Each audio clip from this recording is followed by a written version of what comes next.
Good morning, everyone. I'm Vince Lancy. It's Monday morning, and this is the GoldFix Market Rundown.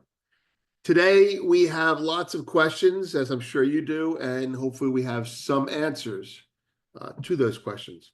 So that'll be our discussion. Our discussion is what is going on. In premium, we have basically a daily newspaper and the ING Commodities Report. Later on today, we will do a write-up with the help of some knowledgeable people on what a bear market looks like using 1987 and 2000 analogs.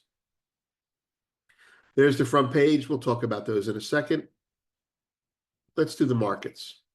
You have the big four up there. Top right-hand side, that's the gold hourly chart. The S&P 500, that's the hourly chart. The dollar lower left, that's the dollar. And the lower right-hand side is 10-year yields. Let me put the daily up so you can get an idea of the perspective. Zoom out just a little bit before we get granular here. All right. 10-year yields are down 1 at 398. Off their lows. They were weaker all night. The dollar is 103.02, up 14 off its lows and not on its highs either. The S&P 500 is 49.38 off its lows. The VIX is 49.09 off its highs, well off its highs. Gold is 30.26, about $40 off its lows and about $20 off its highs. Silver is 29.97, up 39 cents, significantly off its lows and somewhat off its highs. Copper is 4.24, 4.25, down almost 11 cents, well off its lows, but still significantly lower. WTI 60.47, down $2, also off its lows, also significantly lower. Natural gas 390 is up 10 cents. It was lower on the evening. I didn't pay too much attention to it. Bitcoin is 76,600 and change, well off its lows, down 1,600. Palladium 915, up $2, was actually up 1.5%, I think, on the highs after when silver started its rally. Platinum 916, 917, down $3, also was a lot lower and a lot higher, middle of its range, let's call it. Gold, silver trading 185. That market got down, I think, to 95, but it's stabilizing at about 100 now. And that spread is actually indicative of what happened last night. Soybeans 973, up 3-4 cents. I'm not sure what their ranges were last night. Corn 453 unchanged, and wheat 543 up 5 cents. Okay, so there you have it. We're going to go through what happened last night leading into today. The only context we'll give you if you're trying to think about last night and today versus Friday and Thursday. This morning so far has been a continuation of Friday's behavior with a restabilizing of markets for the moment. Let's see. Right. We'd like to draw your attention to the featured posts today. These are the stories we put out over the weekend, and they were all related to what we're talking about here. The first one is Hartnett, gold clears protection this winter, not buying stocks just yet. Very thorough report he did. A lot of actionable insight, some insight about gold, and, well, he's not bullish stocks. Not yet. Sunday discussion, gold squeeze aborted. That's our Sunday founders discussion where we discuss the CFTC traders report. And within that, we went through an extended explanation of why, using other people's work, our experience, and our own work, why there was a gold squeeze and it was aborted. Still profitable, but had to be aborted. Someone tried to run in the shorts, and we give a post-mortem analysis on how that happened. Standard Charter made a comment within a market comment in general, describing how gold was sold to cover biggest margin calls since COVID. That's a news item covered in multiple places. That's there for you. That's an answer to what happened, right? Margin calls everywhere. Special note, this is the economic reset. That's a voice note that we put together. It describes where we are now. Trump's approach may fail. He may fold his cards, but this is what has to happen. We explain why going back to the 1970s. So that's a little context for what's going on right now, separating the action from the person and the necessity from the denial. Let's get into the main topic.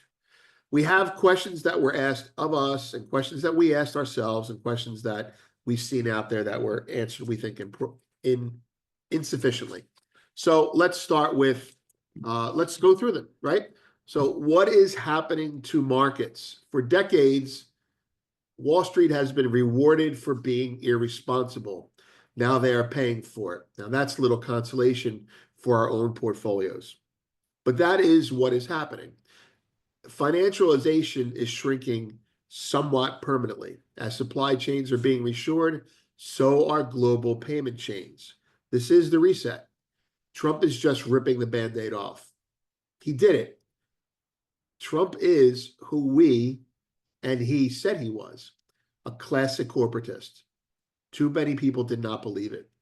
Mostly Wall Street traders. We've been reading a lot of Wall Street trading reports, bemoaning the situation, not attacking him, but saying, oh my God, the end is near.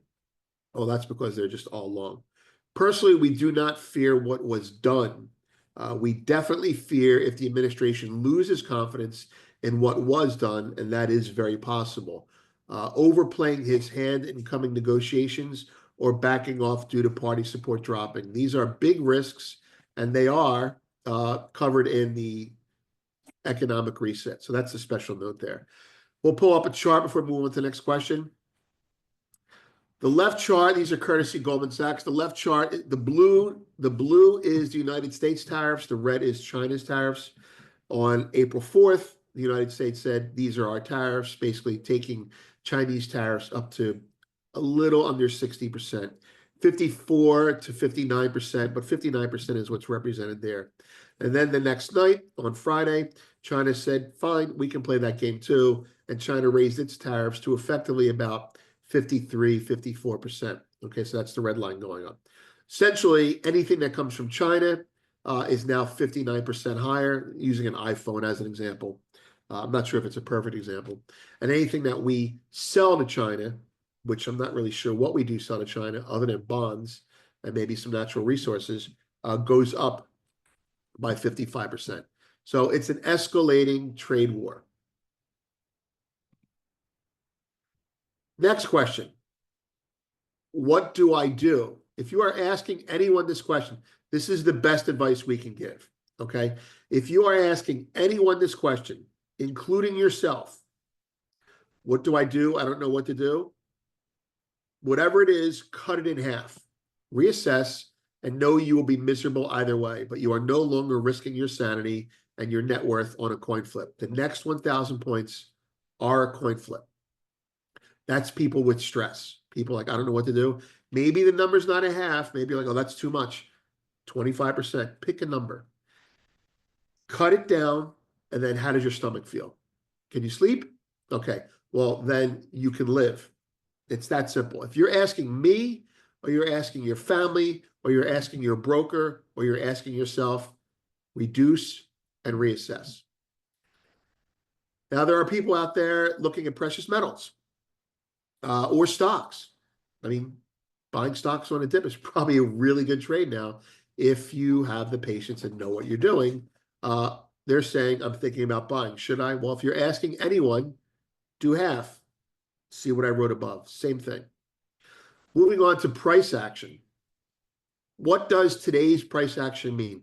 Complicated, but easy to see. Complicated looking, but easy to see. If you're being emotional about things right now, as we all are to an extent, it might be a little bit more difficult to see. But right now, it's an extension of Friday. Okay, so Friday was a big sell-off. Okay, margin calls came in on Friday, and then they came in again on the reopen, right? So margin calls came in on the opening, everything washed out, right? Gold washed out as well. Silver got hammered again. Copper got hammered the worst. And then a little hope entered the market, and China also began buying metals. Now, when I say hope, I mean stocks bounced off their lows. It wasn't China buying. Metals bounced off their lows. Wasn't China buying. And then we'll get into the whole metals ripping in a minute, right? But that's what happened there. Now, there were some other things that happened as well, but that's the way to look at it. Friday and Sunday are the same day, right? Maybe 3 hours into Sunday night, it's a new day. Okay, so that's the proper way to look at it. It's an extension. Forget about Friday's close. People get margin calls the next day as well. All right. What about China related to that? China is back. And if they buy, they were on holiday. And if they buy metals, then their banks have been instructed to. Chinese banks are the government. All right. And that means their resolve is strong for now. So they're buying metals, and you can see from the board. What changes this for better? Well, stimulus, negotiation, levels, and indicators. So simply put, what would change all the markets for better to get them back to a more normal environment? Well, stimulus, whether it be fiscal stimulus, whether it be tax cut conversations, whether it be the Fed lowering rates. That's one. Negotiation. Trump and Xi, or China and the US, sit down, announce that they're going to sit down. That will stop escalation risk. It's a ceasefire. Levels. Well, there are levels, technical levels that will say buy it at this level, buy it at that level. We're not a big fan of levels right now. We're a big fan of levels when news comes out. So right now the market doesn't really know what's going on. But if you're a technical person, there are levels that you're going to trade. There are indicators that are also macro indicators that people use that are also, in our opinion, they're levels right now. And those indicators are like put call ratios. If you say I have half to buy, referring to that previous statement, if you say I have half to buy and you're looking for a tactical entry moment, well, look at put call levels, look at your technical levels, look at other macro indicators like tick volume, things like that. Those are things to look at if you're wondering what changes it for the better. So stimulus, negotiation, your price levels tactically, and indicators, things that I look at. All right. And again, see our HeartNet walkthrough. These are things that he goes through clearly. It's cryptically, but it's clear, and we spell it out for you what he's saying. If you're looking for levels to get in, or if you're looking for levels that'll make you less stressed, ideas and concepts, they're in there, and they're very clearly explained. He's the best on the street at this stuff. What makes this worse? Okay, this is our biggest fear. And this fear will be stoked on the street by neo-Keynesian financial press. And it's a real risk, but it's minute. We'll get into what's big and what's bad about it in a second. But the biggest fear is, right, you're going to hear things like if bonds start to rally while stocks stay down and the dollar's weak.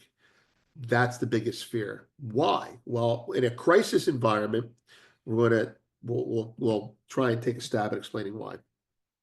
The biggest fear is that foreign sovereigns start taking all of their money out of the U.S. If they are, you are on a path to global recession, and then you risk great recessions. Otherwise, it's painful, normal market behavior. C, China retaliates, what it means. We go into that in detail. There's a section called what's our worst fear, what's our worst case scenario, and it's our way of phrasing what we've known and other people know. Like Deutsche Bank commented on it, Zero Hedge is all over it, and other people are, but the press is going to just start hammering this and without knowing why. So here's a quick explanation. This sucks, okay? But stocks down, the dollar weaker, and the bond market stronger is a healthy market digesting a bad situation, right? So the story goes like this. People take their money out of stocks and put it into bonds. Easy enough, right? Why does the dollar weaken? Well, the dollar weakens for multiple reasons, but the two big ones are domestically, people start betting on the Fed cutting rates, so the dollar gets weaker. Internationally, countries will start taking their money out of the US somewhat. They'll say, okay, I'll take money out of the dollar and I'll put it into my own currency, especially because bonds are rallying, right? So I'm a foreigner and I go, all right, I have some money in stocks, I have some money in bonds, and then I go sell my stocks, and I put half of it in bonds, and I take half of it back home, something like that. But that's bad. But the point is, for the most part, foreigners will take their money out of stocks and put it into bonds. They won't sell dollars, or they will sell dollars, but they won't do both. Okay, the money stays in dollar assets, if not in dollars. If they start to do both, that's potentially catastrophic. And Luke Gromen also has been talking about this. But we go through it in more detail and explain it. So it's kind of like this. If stocks sell off and the dollar is weak for the reasons we explained, and then bonds start to sell off when they're no longer perceived as a safe haven by foreigners, then that's the rest of the world pulling their money out of the whole country. And that's what you have a risk of doing when you have tariffs. Repatriation of currency back to nations that need to use it domestically is one of the risks that we have right now. And it's before the tariffs, but the tariffs make it more obvious. If people start to pull their money out of the US en masse, however you say that word, if they start to do that in large quantities, well, you're going to have high flying stocks not be so high flying anymore. All right, so that's what makes it worse. I think we have a chart there as well. Oh yeah, here it is. Here's the chart. All right, so this chart, I actually put this in the wrong spot, but this chart describes the worst case scenario. The worst case scenario are tariffs plus FX instability. That means our bonds go down and our currency goes down. Bonds and currency down, FX instability, kind of like the Liz Truss event, the mini budget. And a Fed mistake equal big 1930s bear. So Hartnett is saying tariffs are one ingredient in a big 1930s bear market. And he will explain what he says in total in a second. If what I described happens, bonds start to sell off while the dollar remains weak, that's the second ingredient. And the third ingredient is a Fed mistake. So, well, this chart here, let's see if I can draw this.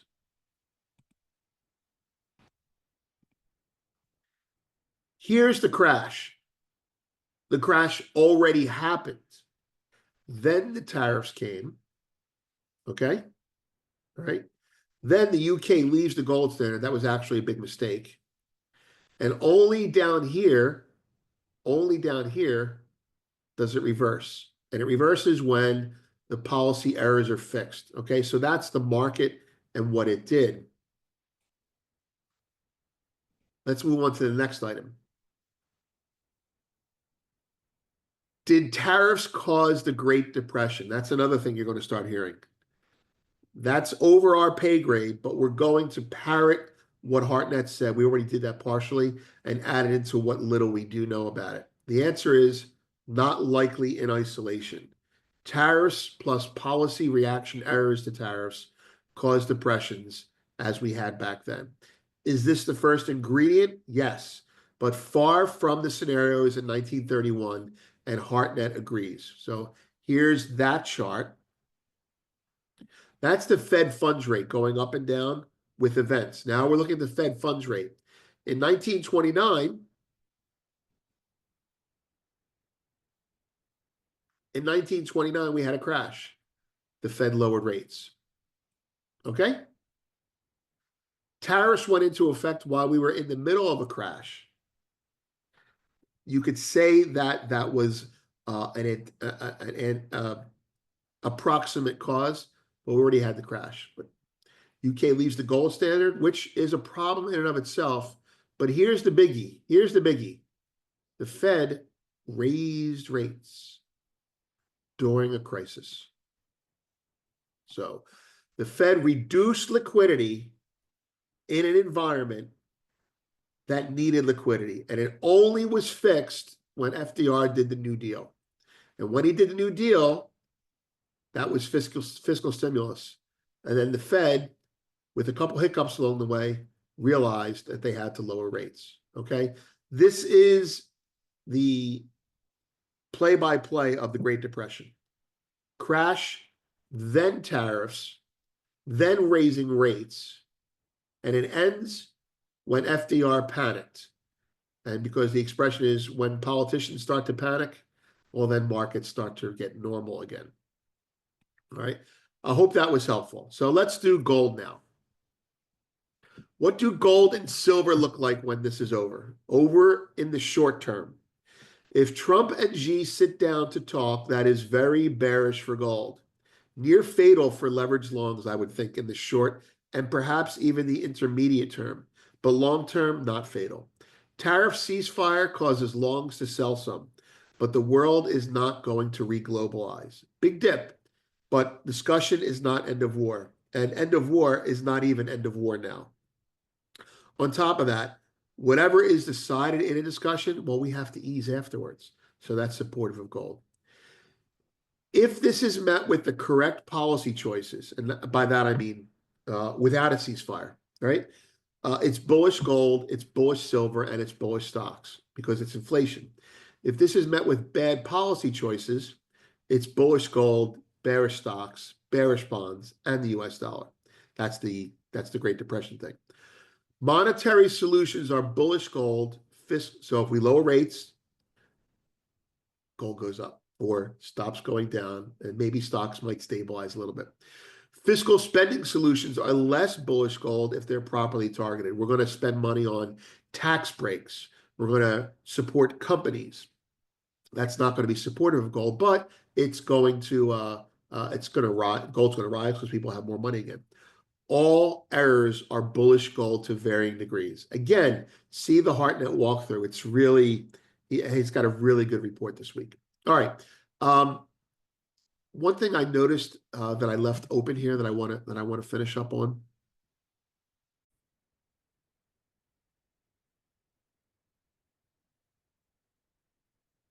There's a lot of risk out there, and we really haven't seen enough money come into gold, considering the risk. So at this point, it's not overvalued anymore. And we did an open interest analysis on that on the weekend, and it's pretty amazing how well gold has held up.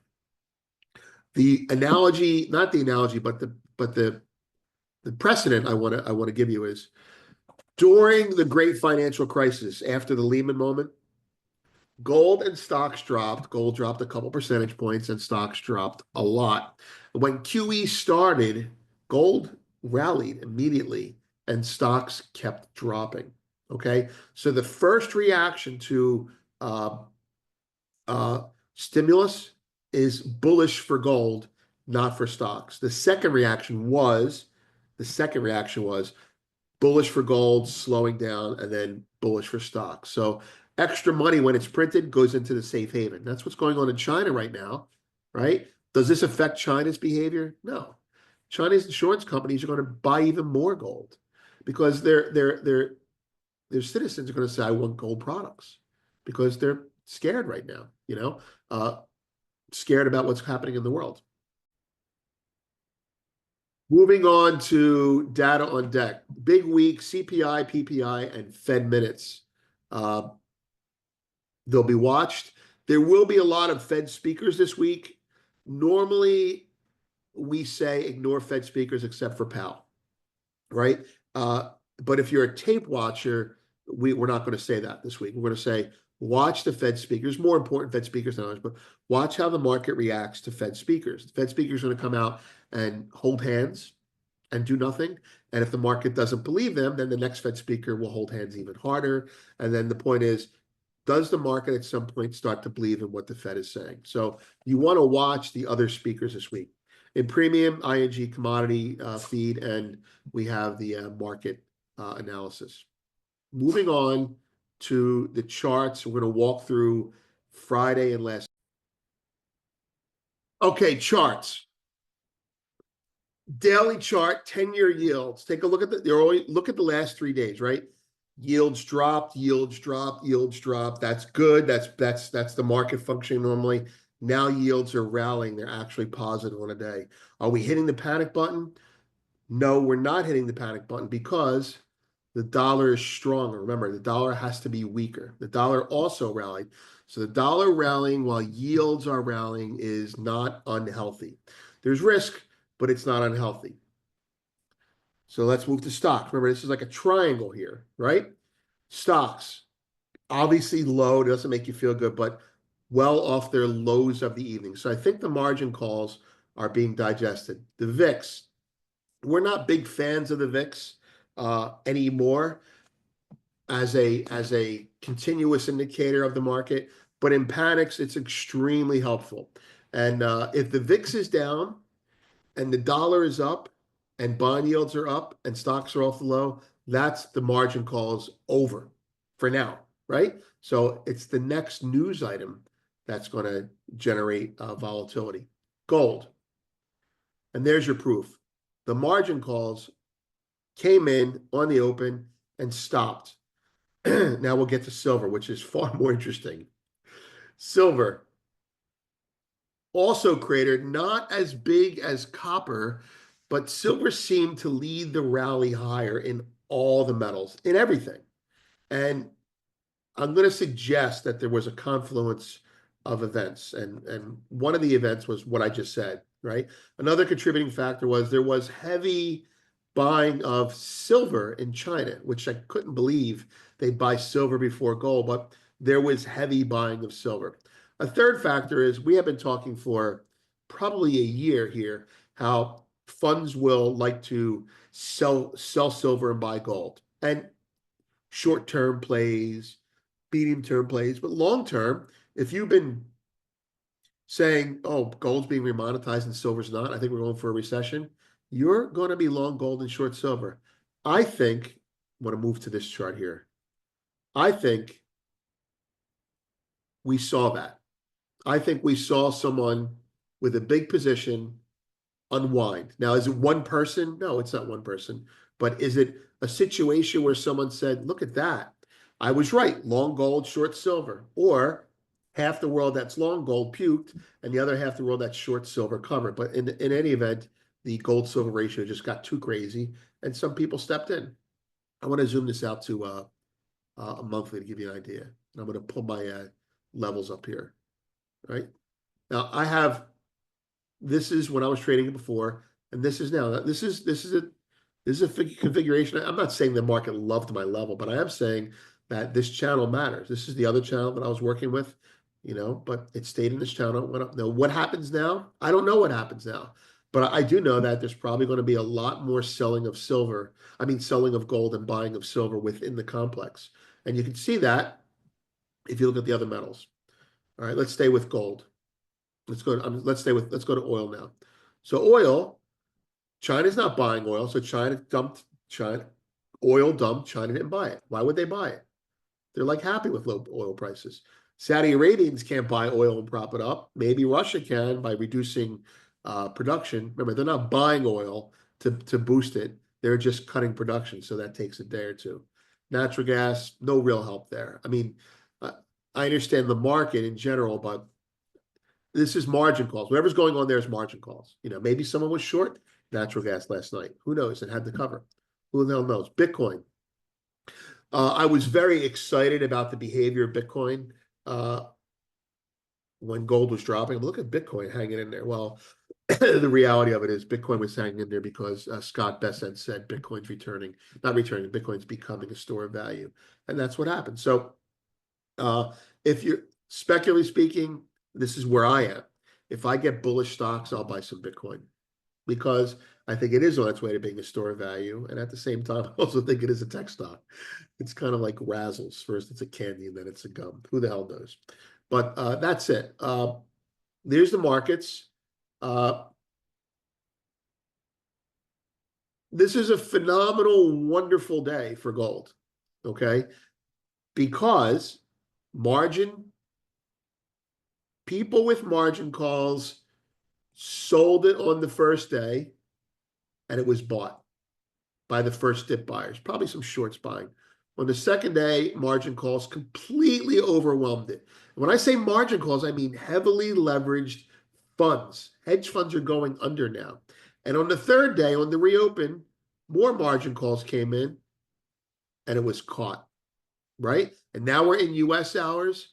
There will be some residual margin calls at these levels, but I don't think the market's going to do much either way until there's either news higher or news lower. But right now, if you want to speculate, go to an hourly chart, buy the 4-hour low from last night, by the previous 4-hour low, and stay long. Silver, I think you got to be crazy to be short now.